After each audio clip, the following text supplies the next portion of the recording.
Hi guys, this is the advisor and welcome back to the channel of upright men and women. Before getting into today's stories, guys, I would just like to bring to your attention a situation, a very grave situation that is currently affecting one of my most ardent viewer stroke subscriber. Winsome is currently going through a grave situation because her daughter Brittany has a growth in the right side of her jaw. It has been growing there since 2019. And now, after visiting doctors after doctors after doctors and specialists after specialists, over those years, things have just gotten worse. She now hears that there are some specialists in Cuba who would be able to help. Now, there are two photographs of Brittany, and these are the very mild, decent one, probably from about 2 years ago.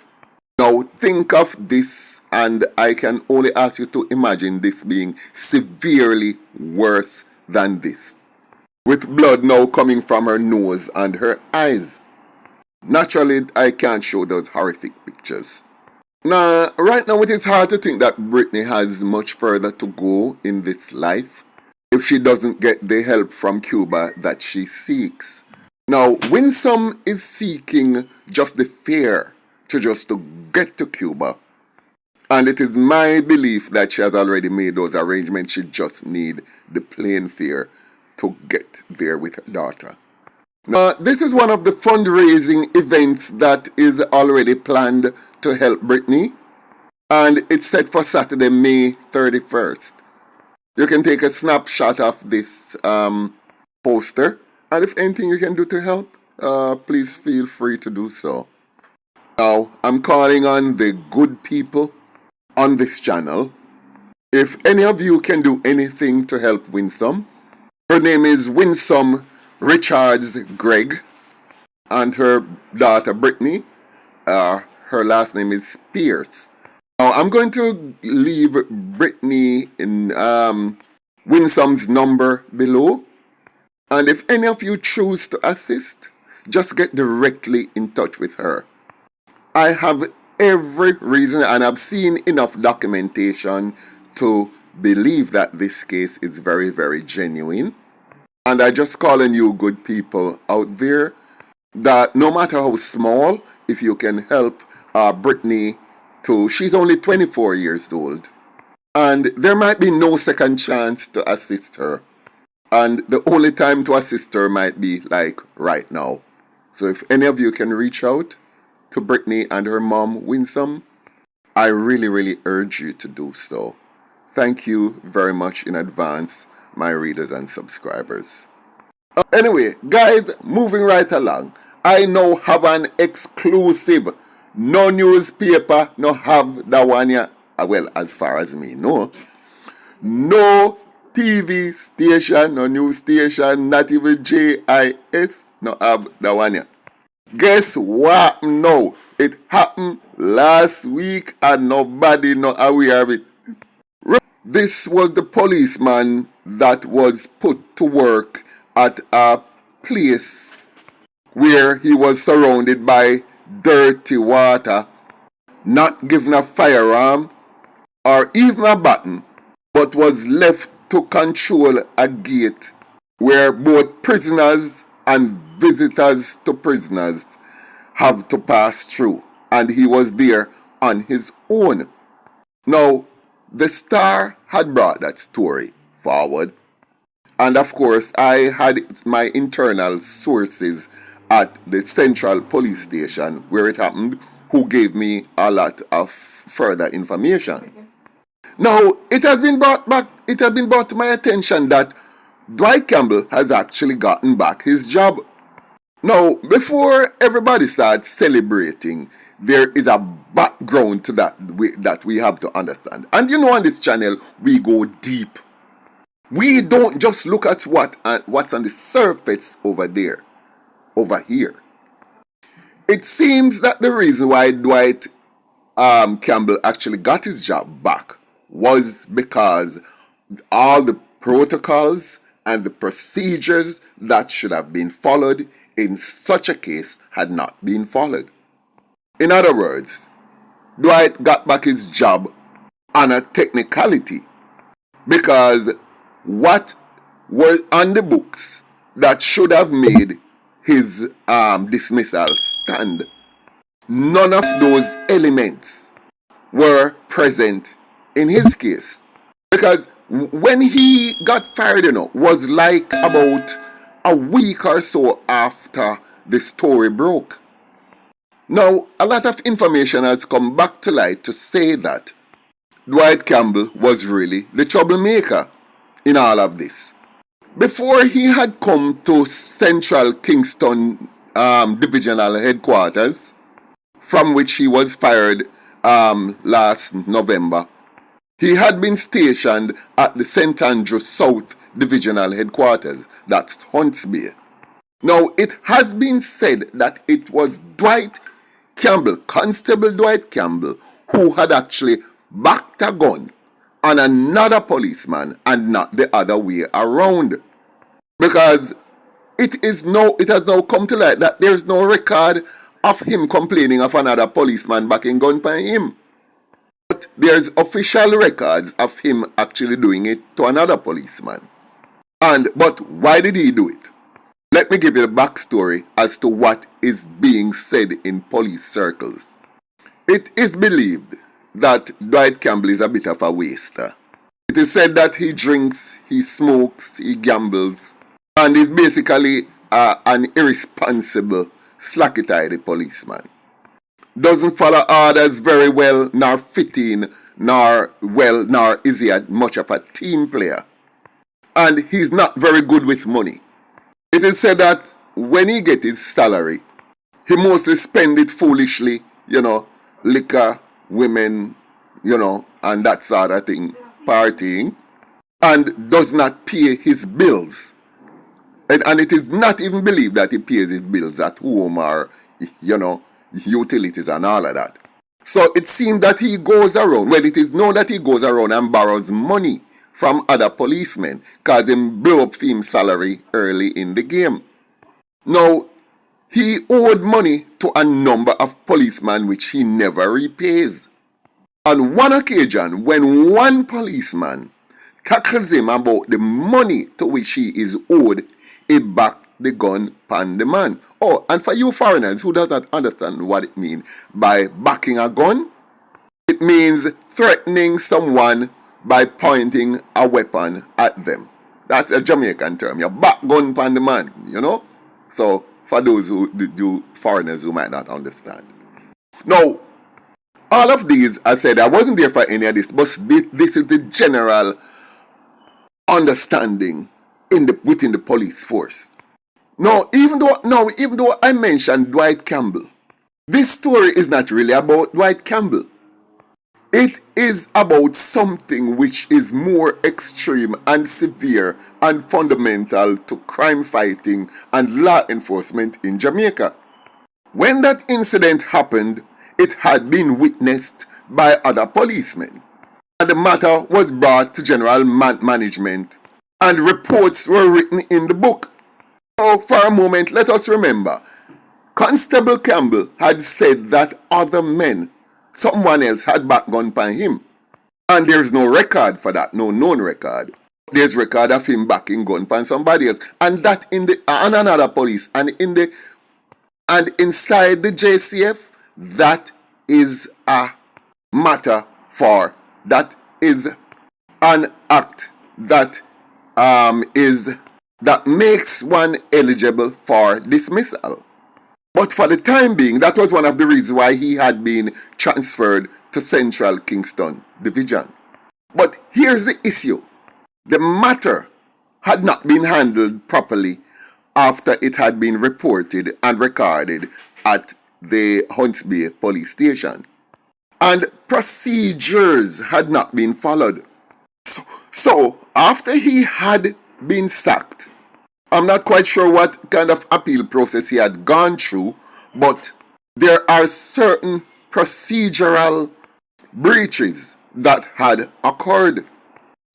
Papers which should have been written and statements which should have been made to back up the incident and make it official had not been done. So it seems that after the matter had been just written down in the station diary or in whatever other books that might have been there, no further steps had been taken at the time. And since there was absolutely no record of him being interviewed officially in the matter, and none of the steps that should have taken towards him being punished had occurred, then there was really no grounds on which to dismiss this constable. So automatically it would appear that no breach had been done, that he had done nothing to deserve dismissal, officially speaking. That several other steps should have occurred after this matter had been reported. Certain other people who saw the incident, from whom statements should have been taken at the time, none were taken. And no reports had been done by the policemen, but by the policeman to whom it should have happened, written a report. Because this, what happened to him, was known by the top brass. But here is the fundamental problem in all of this now. All the top brass in basically every police station in Jamaica, in the entire police force, consists of university graduates. Not men who know police work, but men who just in a police uniform because on the merit of them having a piece of paper said they may go study so and so and so. So none of these top brass to whom the matter had been reported knew anything about police procedures or how to bring forward a case like this to a proper conclusion. None of them. So therein lies the problem with the Jamaica Constabulary Force. People with degrees going into the force, getting promoted, and don't know police work. Now people, why not think so many criminals going to court, and despite the amount of evidence, they walk away scotch-free?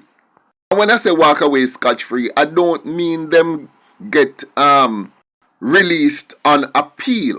What I mean is the charge just cannot stick, because most of the policemen bringing the charges and producing the evidence cannot do a proper job and leave many loopholes for lawyers to exploit. And this is one of the areas in which the JCF is severely lacking. Now, I am not saying that educated people should not be promoted, but you know, promote people because they may just go a university and get one degree. Like I've always said, there is such a thing as an educated fool. And some of them have impressive qualifications, but not have no damn sense. And most of all, them don't know police work. Now, I've got a suggestion for the Commissioner of Police. And somebody, please, just cut out that little quote here and tell him for me, please.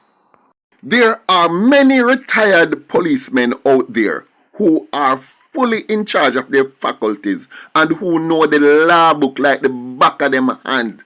Them study the presse, the police handbook, from back to front and can repeat it in them sleep. Most of these men used to work at the police training school in Port Royal. Actually taught these laws. Not only that, but these are men who have investigated cases and brought airtight cases to court and keep winning cases. Now, these type of policemen are no longer around. Very few of them are around. I would suggest that the Commissioner of Police and the Jamaican government itself look into the possibility of bringing back some of these policemen into the JCF, not necessarily as policemen, but as consultants, or at least put them on official call with a salary or some kind of a compensation package, where whenever any situation occurs, you consult them. Come in, we have this case, we don't know how to deal with it. You have 30, 40 years of experience dealing with this. How do we, and have them direct you to every single step of the way. Now, these men might be retired, but them have the knowledge where you don't have. We need to pick them brain. And I'm going to mention a few of these names. And one of the first one that come to my mind is a man named Dudley Bryan. Dudley Bryan was one of my instructors at Port Royal. When you talk about no law book from the back of my hand and can repeat everything in I'm sleep, that was Dudley Bryan. You have one other man named Marshall G.U. Miller. Those men have not only had experience in teaching the law, but them go out there, go in at the field and go do the work and get the effective policing done. So you have those men sit on a yard now, shooting the breeze, and you need all of those knowledge, and you have them out there shooting the breeze, and you're here effing things up. Come on, man, get back some of these men, give them a stipend or some kind of a subvention and get them in a consultative role. And back then, all gazetted rank came up from the field and them know police work. These days, gazetted ranking officers just go university, sweet boy, and come get the work.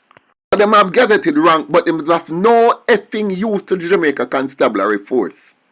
The few who made it up the ranks, who climbed the ranks to gazetted positions, were men like ACP Granville Gaz. Now, I think he went to university, but that was years after. He had been out in the field. These men are men, even if them reach gazetted rank, them come up through it from constable. Man like Bigger Ford, he should be consulted. He should be put on a consultative, taken back in the force on a consultative basis. Even if not necessarily mean that they have to be policemen and have the powers of arrest. But that can happen. Turn some of these retirees into policemen again, and it can happen. And here is how I tell you it can happen, even them over the age. Who remember in 1980, when Siaga ran the election, won the 1980 election? I think he won in about November 1980, around about October, November. In early 1981, Joe Williams, a staunch Labourite at the time, reached 60 years old in the first months of 1981. So he was now at retirement age. And history can prove this to be a fact. Siaga went through some legal provisions which had made it possible for Joe Williams to remain an extra 3 years as Commissioner of Police, because he was promoted to Commissioner soon after Siaga took the reins of power in Jamaica. And Joe Williams remained Commissioner even though he was past retirement age and served, I think, for 3 years. So there are provisions in law which can keep any policeman on the job if they think, for whatever reason, that he would still be of some value to Jamaica. And someone told me that a policeman can have up to 5 years over the retirement age and still remain as a policeman under certain circumstances. Now, there is one ethos that has now become common in the JCF, and that is that once you have a degree, you have sense, and that is not true. And also, they're also trying to promote women on an equal basis with the men. No, not equal basis, because there are 12 times more males than female in the force. Female officers are being promoted on a disproportionate level compared to the males. And this might be a politically correct behavior, but it has no strategic value whatsoever to the constabulary force or to law enforcement in general in any police force on earth. It is just a politically correct move to demonstrate some kind of pseudo modernization activity, and it is just wrong. Thank you guys for watching. Like, share, leave a comment below, and I look forward to seeing you in my next video.